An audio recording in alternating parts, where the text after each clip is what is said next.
I'm standing here on Pennsylvania Avenue in Washington across from the Newseum, which is a museum dedicated to the coverage of news. Which brings us to our topic today. That's our annual September update on Americans' views of the news media. Bad news, presumably, for men and women who cover the news. Less than half, just 45% of Americans, say they have a great deal or a fair amount of trust and confidence in the news media to report the news fully, accurately, and fairly. Less than half. Now, that's not a big change from recent years. In fact, it was 43% last year and 47% the year before that. A little higher earlier this decade. But to find years where we had more confidence in the news media, we have to go back to the 70s, where in 3 separate polls we found 2/3 or more of Americans saying that they had trust in the media to report the news accurately. What's behind this lack of robust trust in the news media?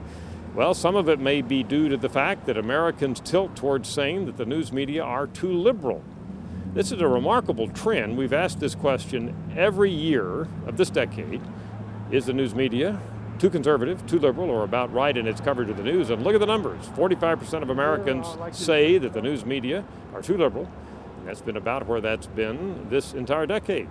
About a third say the news media are about right in their coverage of the news, and a very small percent, relatively speaking, say that the news media are too conservative. So we have a definite tilt towards a perception that the news media are too liberal, and that hasn't changed a lot this decade.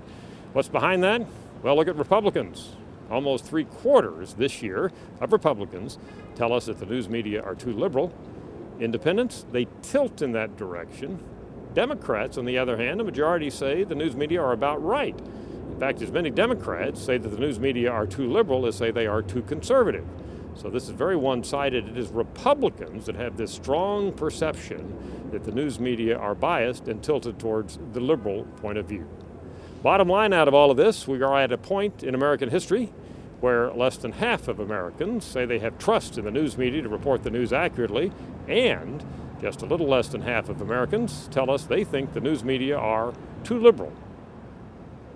I'm Dr. Frank Newport, Gallup's editor-in-chief.